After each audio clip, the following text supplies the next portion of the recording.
विद्या जब आपको ग्रहण करनी है, आगे बढ़ना है, तो उसके लिए ये बहुत ज़रूरी है कि हमें सही डायरेक्शन में आगे जाना है। यानी मेरा स्ट्रेंथ है, जो मेरी वीकनेस है, उसको पॉइंट करते हुए तब हमें आगे जाना है। बच्चों, एक क्षेत्र है कि अगर कोई दूसरा फ्रेंड ये कह रहा है कि मैं सपोज़ इंजीनियरिंग में जाना चाहता हूँ या मेडिकल में जाना चाहता हूँ, तो यहाँ पे ऐसा नहीं है कि आपको एज़ अ क्राउड उसको फ़ॉलो करना था। Don't be the part of crowd. हर एक स्टूडेंट की अपनी अलग आइडेंटिटी होती है, उसके अपने अलग स्ट्रेंथ और वीकनेस होते हैं। तो यहाँ पर the very first thing, in fact मैं पेरेंट्स को भी यही सजेस्ट करना चाहूँगी, the very first thing, identify the potential of your child. आपको अपने अंदर की स्ट्रेंथ को देखना है। अगर आप साइंस, मैथ, इनमें अगर आप कंफर्टेबल फील करते हैं, तो the best option for you is towards the science stream occupations, यानी साइंस साइड चूज करके आप आगे इंजीनियरिंग लाइन में, टेक लाइन में, और जिसके अभी बहुत ज़्यादा, अगर मैं जॉब और एप्लीकेशन पॉइंट ऑफ व्यू से बात करूं, तो लेटेस्ट एआई चल रहा है। अगर सभी बच्चों ने सुना होगा, that is the artificial intelligence. इसमें आपके जाने के जो अवसर हैं, एज ए बहुत अलग अलग तरह की जॉब्स, नई नई जॉब्स अभी प्रोड्यूस हो रही हैं, जैसे डेटा साइंटिस्ट, डेटा एनालिस्ट, ये सारी मशीन लर्निंग पर, आपके नॉर्मल एक सॉफ्टवेयर डेवलपर, ये थोड़ा आप एंशिएंट बात हो गई। अभी आपका जितना काम चल रहा है आगे, वो सब डेटा, एआई और मशीन लर्निंग ओरिएंटेड चलना है, यानी क्लाउड कंप्यूटिंग। तो ये सारी चीज़ें जब हम इंजीनियरिंग में स्टडी करेंगे, तो आगे मल्टीपल ऑप्शंस हमें खुलते हैं। The private, the multinational company, as well as the government jobs. साथ साथ वो स्टूडेंट्स जो कंफर्टेबल फील करते हैं कॉमर्स की तरफ, तो कॉमर्स के लिए बच्चों आपके अलग तरह की जॉब अपॉर्चुनिटीज ओपन होती हैं, जिसमें आपको जैसे किसी कंपनी सेक्रेटरी के लिए या चार्टेड अकाउंटेंट के लिए, जितना आपका कॉमर्स रिलेटेड वर्क है, उसका भी आपका एक अलग डोमेन प्रोड्यूस होगा, राइट। बाकी मेरे वो बच्चे जो जिनको थोड़ा नॉन साइंस सब्जेक्ट्स में इंटरेस्ट है, that may towards the arts के लिए आपके जितने हिस्ट्री, ज्योग्राफी, ये भी सब्जेक्ट्स आपके काउंट होंगे। तो इनके लिए बहुत अच्छा और बहुत प्रेस्टिजियस एक जॉब आगे आता है। आप पब्लिक सेक्टर्स में अगर आप मेहनत करें तो बहुत अच्छे निकल सकते हैं। यानी जितने आपके the upper most level is the IAS, IPS, IFS, ये सभी आपके जब आप आर्ट्स, और इनफैक्ट ये साइंस, कॉमर्स, आर्ट्स तीनों कर सकते हैं। बट यहाँ पे जब आप जाएंगे, अगर मैं इंजीनियरिंग डोमेन की बात करूँ, तो आपके लिए जो जॉब बैठेगा, यानी पीएसयूज में जो आपका ऑक्यूपेशन बैठेगा, that is for the IES, यानी इंडियन इंजीनियरिंग सर्विसेज, जिसमें अभी इसको ईएस के नाम से हम जानते हैं, that is the engineering services toward the top most organisation, right. तो आपको मेहनत करके आगे बढ़ना है, सबका अपना अलग पोटेंशियल है।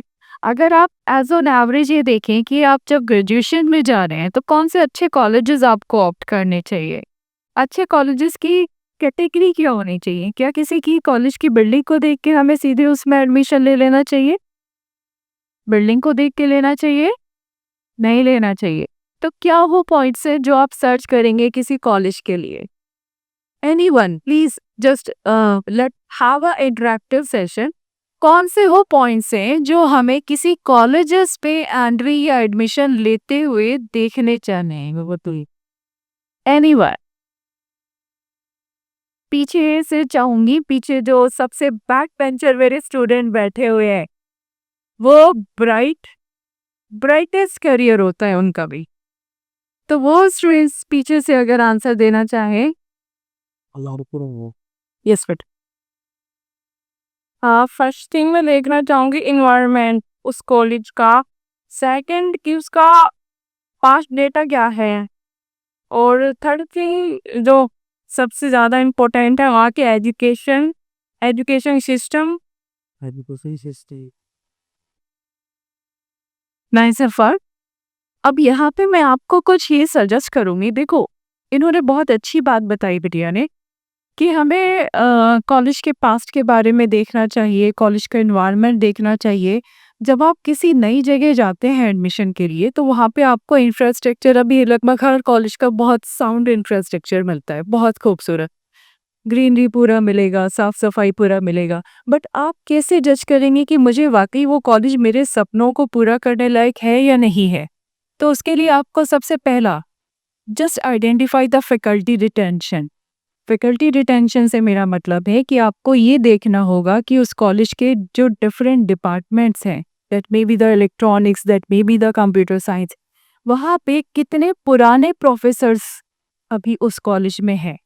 अगर आपको ऐसा फील आ रहा है कि जो उस डिपार्टमेंट का एचओडी है, वो अभी 2, 3, 5 साल पुराना है, या वहाँ पे फैकल्टीज़ का जस्ट चेंज ओवर बहुत रैपिड है, तो थोड़ा-सा ये एक सोचने का विषय हो जाता है।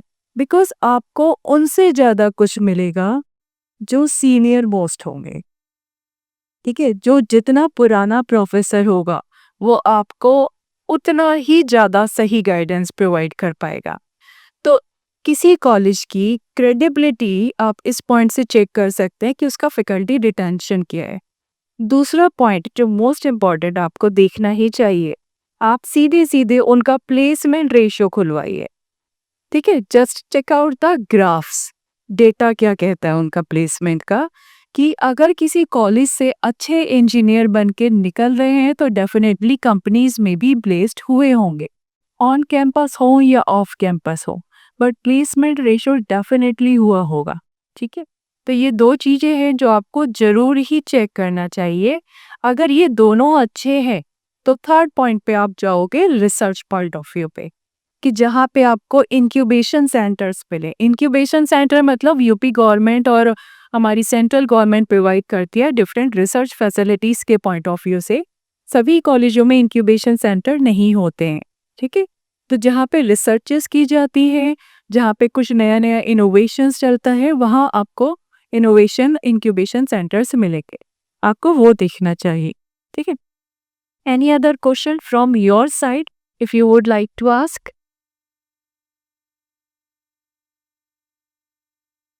तो I feel this is all from my side. Sir कहाँ है? Yes sir. If anyone would like